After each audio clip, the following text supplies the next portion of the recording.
got to the arena just in time for Anthony Smith versus Dominic Reyes, because I wanted to be in the building for that one. It was a rough one to watch, man, because it was obvious from anybody that knows him, anybody that watched, that's not normally how Anthony Smith would enter an octagon, emotionally, just seemingly not where you want to be in a mental state to be getting ready for a fight, especially against a guy like Dominic Reyes, who's really trying to use Anthony Smith to make a name off of himself again, to climb back up into those rankings. And you could tell he's still hurting, man. He's beyond still grieving. And I was here with a couple friends watching the pay-per-view on the TV. And let me just jump in there, Paul, because obviously I was in the crowd. I wasn't watching on TV. And I saw that Dominic Reyes afterwards said that he was asking Reyes. No, Dominic said Anthony was asking to be punched in the face so he could feel something. Did that come through on the microphone?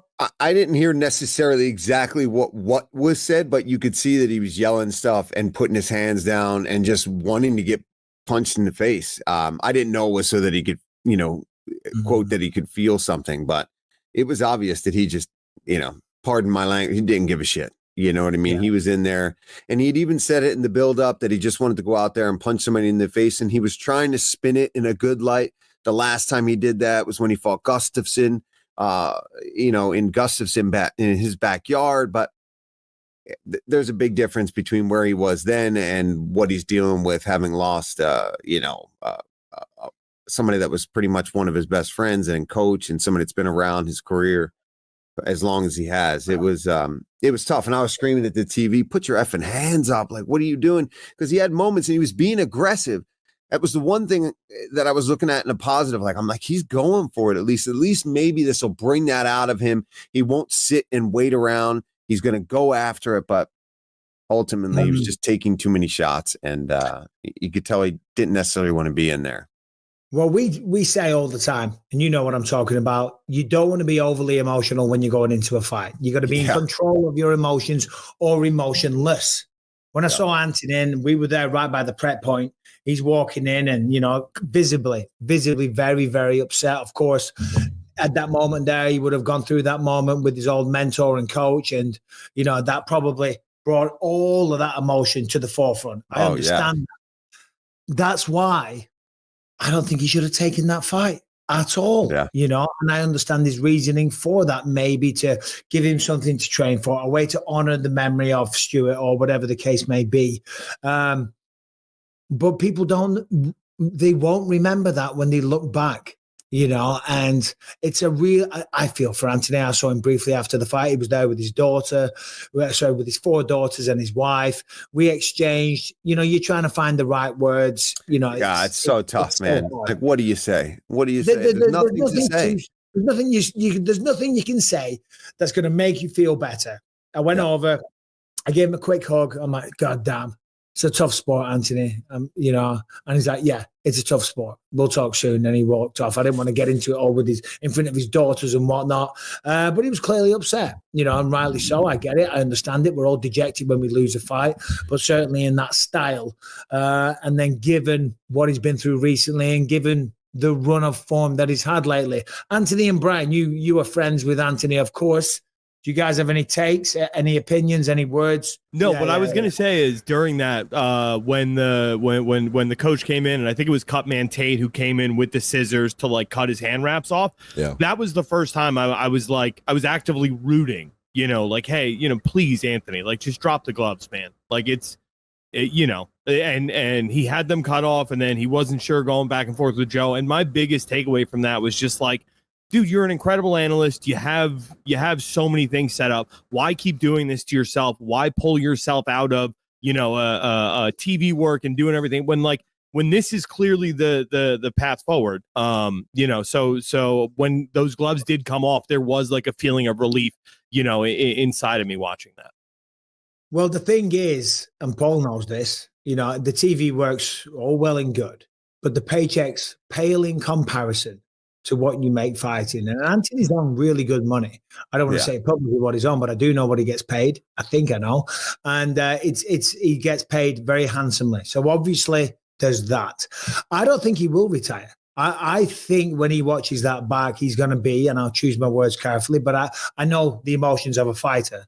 I think he's going to be embarrassed when he watches that, and that's going to fuel him to want to come back and fight again.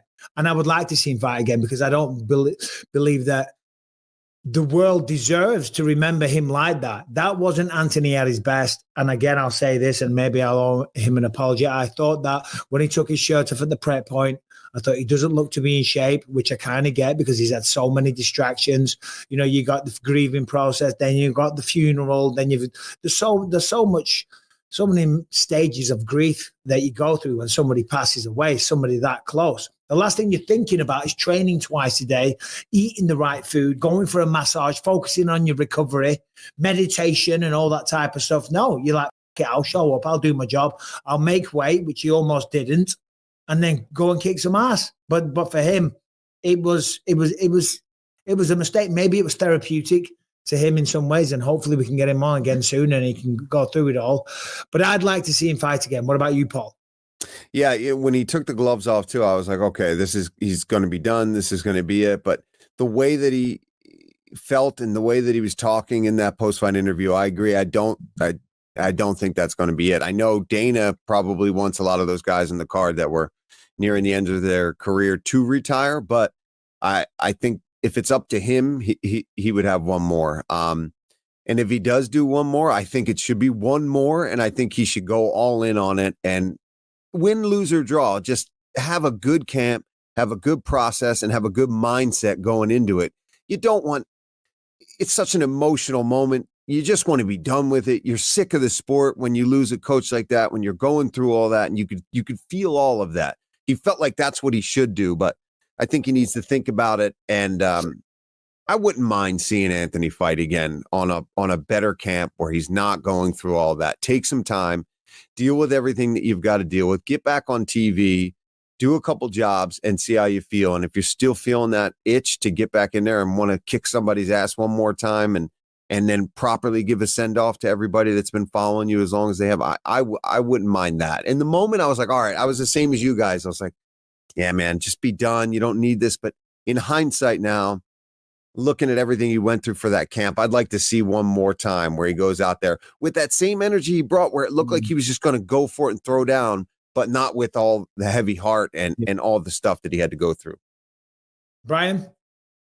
Yeah, I mean, to Paul's point, Danny said so much at the end of the fights that he was like, these handful of dudes need to just give it up. But like you guys are saying, I also don't want to see Anthony, he's our friend. I don't want to see him go out like that either. So I'd love to see him fight one more time, but he needs to be into it, and it's going to be tough. He's just lost his head coach and best friend. Like, I'm not sure how you replace that even just one time. Yeah, no, I understand that point, of course, but you've got to be, you got to be respectful of the sport as well. I'm sitting there dealing with serious neck issues. I've got 2 knee replacements. I've already had multiple neck surgeries before. I've got one eye, for crying out loud. I can't breathe through my nose, which was rebuilt because of ribs. They took some of my ribs and rebuilt my nose. And, I always make jokes about CTE. Fortunately, I'm fine in that regard. But there's the scars, the breakages, the replacements, the eyes that I've lost. This isn't a sport that you play.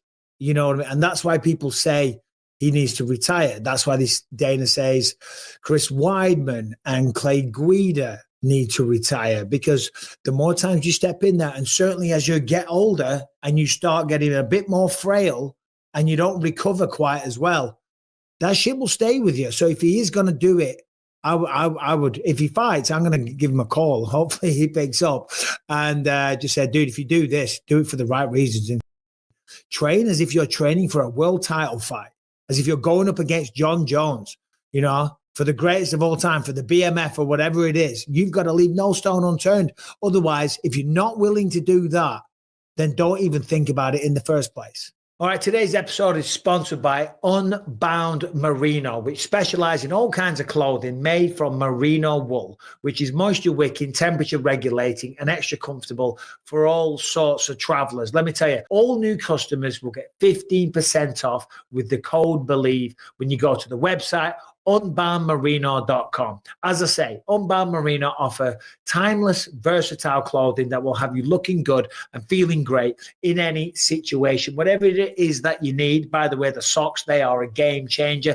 But they've got t-shirts, they've got chinos, they've got sweaters, they've got all the basics that a man or a woman is going to need when they are on the road. And one of the big benefits of merino wool is how much easier it is for packing because, look, listen, merino wool has a naturally odor-resistant quality to it, so you can wear them multiple times, okay? So you don't have to pack as much stuff. So as I say, head over to unboundmerino.com where new customers, when they use the code BELIEVE, they will get 15% off.